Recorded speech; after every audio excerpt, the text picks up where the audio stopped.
So one of the things that people don't understand about this petition, it's not just void because it was not served. It's void on its face.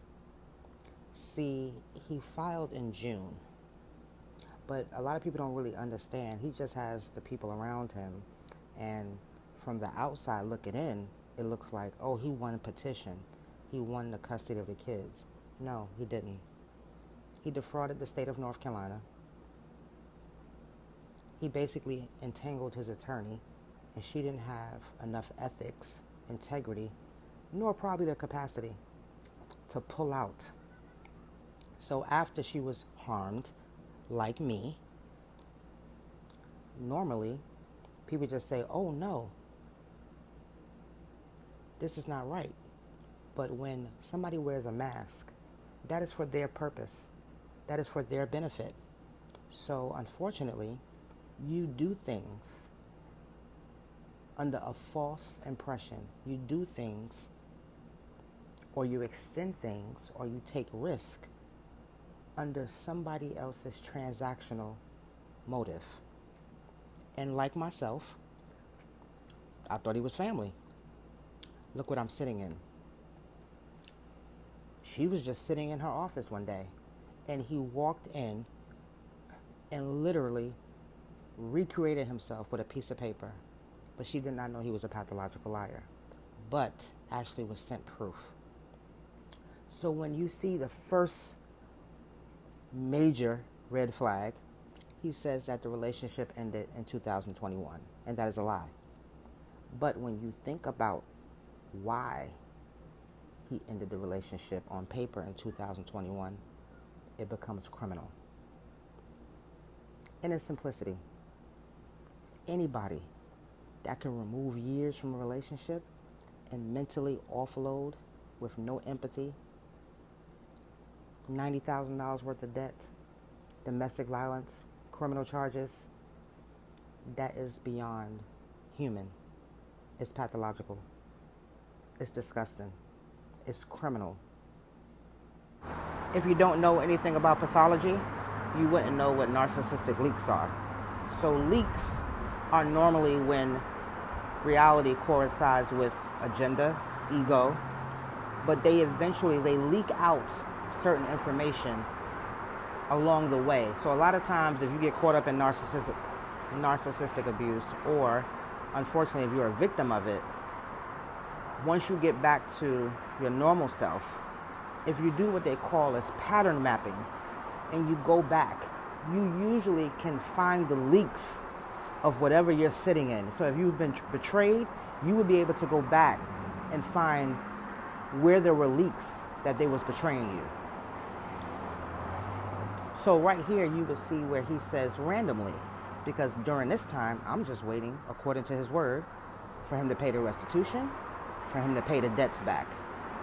So for him to randomly, while I'm waiting for money to put his child back in school, and he says something about hacking, we'll get into the hacking situation later, because you will see how in his mind he thought that my background, actually he did use it, was a shield for his deception. But unfortunately, when he walked into Wake County courts in August, what he did was confess.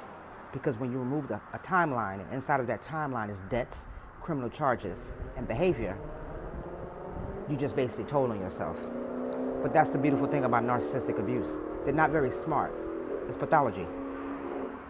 But it's not by chance that his parents' address was actually on the petition. He didn't live there. He lived in Raleigh, as his attorney was told in June. So the fact that she withdrew and tried to hide the fraud codes, and she ended up withdrawing on everything that I had already told her in June, that means she saw foreseeable harm. She chose not to act on it. And once it was about to damage her, that's when she pulled out. And that's what ethics are for. But me and my children's lives were affected, because as an officer of the court, she had a responsibility. And when usually domestic violence victims stay quiet, once she knew, that gave me covering. But it didn't. It escalated. So now when you look right here, May 23rd, 2025, The reason why I put those two text messages right next to each other is because it's a performance statement. He said, you took the girls away. I was doing right. Well, if a person is running two narratives, that looks like, oh my God, he has to go get an attorney. But if you don't know what happened in between that time, it can be very deceptive. But it was more than deceptive, it was intentional. And it shows why every text message and everything he did between January and this time was all intentional. But just to make it more relevant, do you not understand that in May, he sold the property that I had invested in inside of that timeline? He had cashed out the property, didn't tell me anything, and used that money to pay the attorney. Sent my daughter $1,200 out of that money and postured like it was from him, and I had to ask. And he sent me $200 damn out of my own damn money. That's why those two messages are standing next to each other, because it shows the intent. But the intent goes back way before then. We'll even be going inside of 2024. But right now, this is just the show. The implementation when he went into straight annihilation mode. Because between January and June, that's exactly what it was. A stage of more harmful behavior post domestic violence. Now this part right here, again, if you're not in it, you wouldn't understand it. I was so busy being strong and arguing back with him with facts that I didn't realize I was being set up. Why in January are you mentioning any attorney? Well, just to let you know, that wasn't his attorney yet, but that is who he ended up hiring in June.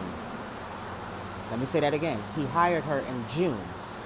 So if January, you were giving me multiple promises about paying the restitution, paying all the debts, you took out Logan out of childcare to promise to put her right back after you paid her rent, why are you talking about an attorney at this point?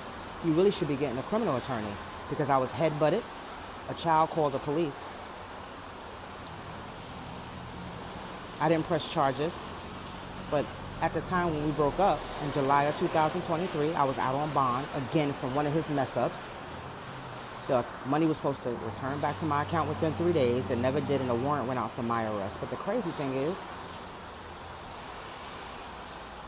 who would think that if they remove years, that reality just disappears? But that goes back to capacity. But just to let you know, this lady, Ashley Odom, her office charges you $350 for a consultation. So here is a person that left me with $90,000 worth of debt because he was not the man of the house. He left me with a criminal charge and children that have been traumatized. Because that incident that went on in July 2023, it was prolonged and went on for a while. His daughter had to jump on the back of him. Why are you talking about an attorney? But when you see back what he was doing in 2024, you see that this was a long, drawn-out plan. But at the end of the day, since this time, I have never received $350 in totality. This man needs thousands of dollars when he messed up. When he was in prison, he needed $700, $900. But the only time I received anything around the $350 orbit was when he sent her $1,200 out of the money after liquidating the land that I had invested into. That's it. That's all. But I'm clear now. So now when I look at homeless and get yourself together and everything like that, they are confessions. Because if you owed money and I took charges for you, it means that you did it on purpose. And you did it to your children. And this is what you call abuse after separation. This is post-domestic violence escalation. It's just abuse in a different form.